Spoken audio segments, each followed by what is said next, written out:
October 2019, Skycomish, Washington. BNSF had done everything right. They had found a Great Northern SD9 in their lines. They painted it up, they arranged the paperwork, and they donated it to the city where Great Northern trains had rolled through for 100 years. The city said yes, then the city said no.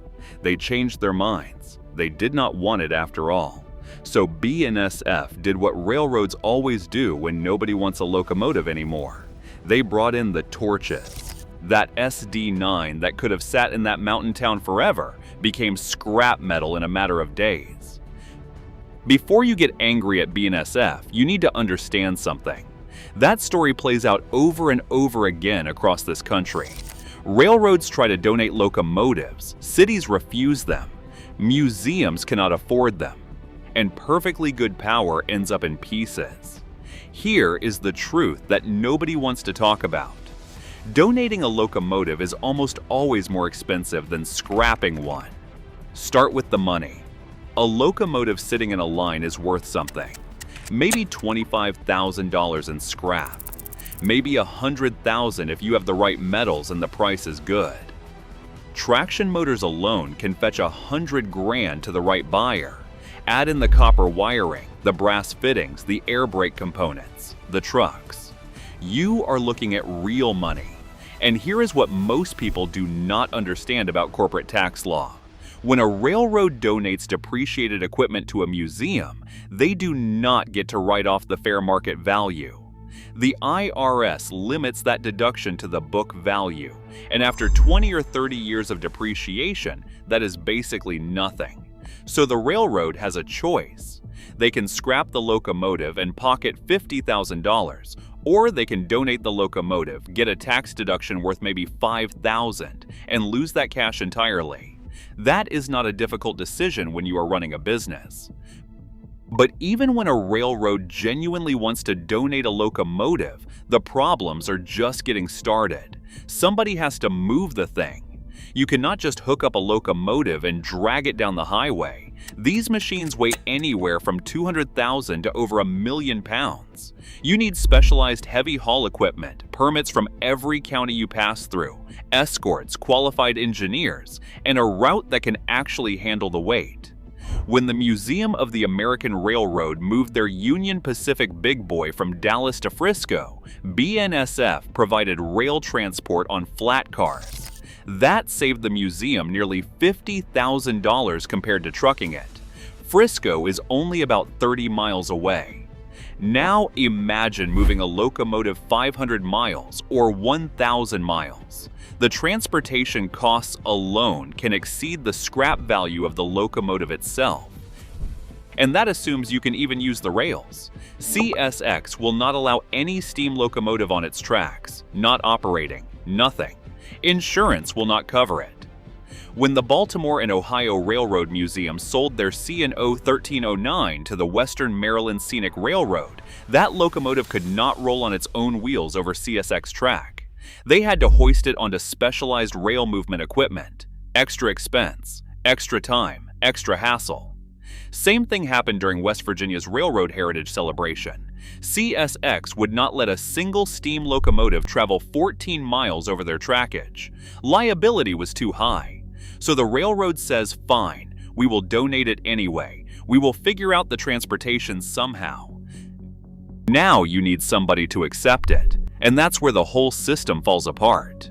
Texas and Pacific number 638 was a beautiful 210-4 Texas type, one of the most powerful locomotives ever built. The railroad donated it to the city of Dallas for the state fair in 1953. Within 2 years, it was scrapped. Vandals had torn it apart. The city could not maintain it and did not want to maintain it. Rather than watch it deteriorate further, they sent it to the torch. That locomotive lasted exactly 2 years in a city park. The public outcry from that scrapping actually led to the creation of the Age of Steam Museum, but it was too late for the 638. Gone forever. And that pattern repeats constantly.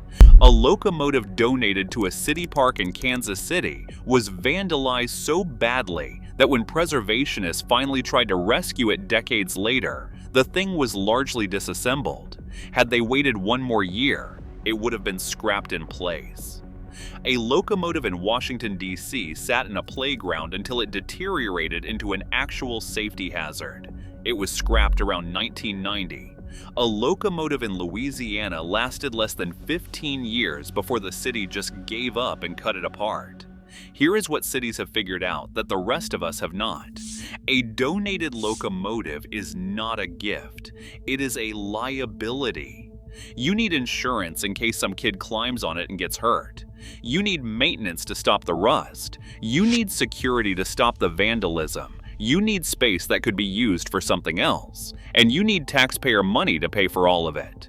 One forum poster put it bluntly: towns and cities do not want that junk anymore. Museums aren't much better off. The Illinois Railway Museum will consider locomotive donations, but their policy makes clear that acceptance depends on transportation costs and available space. They cannot just take everything that shows up. Storage alone runs about $125 per foot per year, just to keep a locomotive under a roof. A 50-foot locomotive costs over $6,000 annually before you do any maintenance at all. And if you actually want to restore it to operating condition, the Fort Wayne Railroad Historical Society announced plans to restore New York Central 3001 in 2024.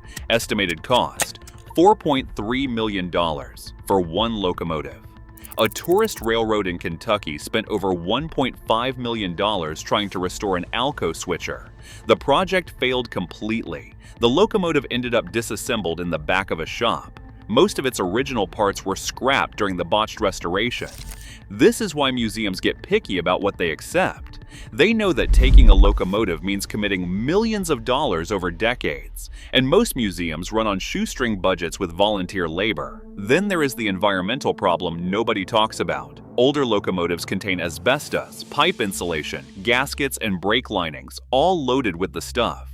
Testing has shown much of this insulation is friable. It crumbles easily and releases fibers into the air, the same fibers that cause cancer.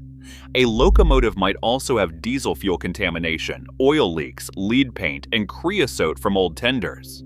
Whoever accepts that locomotive might be accepting environmental liability along with it. Now you understand why New York Central President Alfred Perlman ordered every steam locomotive on the property scrapped in the 1950s. The railroad was in financial crisis, real trouble, and the scrap value of the entire steam fleet was enough to keep the company alive. So Perlman gave the order, and the torch crews got to work. Every single one of the 275 Hudson locomotives got cut up. Every one of the Niagara 484 locomotives got cut up, gone. The most beloved passenger locomotives in American history, every last one of them scrapped. Only 2 large New York Central steam locomotives survived. Both of them were 482 Mohawks that slipped through somehow. One of them, number 2933, is the only large New York Central locomotive ever donated directly by the railroad. Out of hundreds of locomotives, one donation. And even when railroads try to preserve something, the bureaucracy can destroy it anyway. Norfolk and Western set aside their last Fairbanks-Morse 6-axle locomotive for a museum, parked it at Schaffer's Crossing, left it there for years waiting for the donation to go through. Then somebody in management who did not know about the commitment looked at all that equipment sitting around and said, "We have to get rid of some of this equipment." They sold it to a scrap dealer.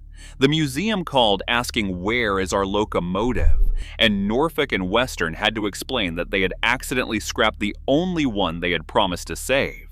That is how preservation works in the real world.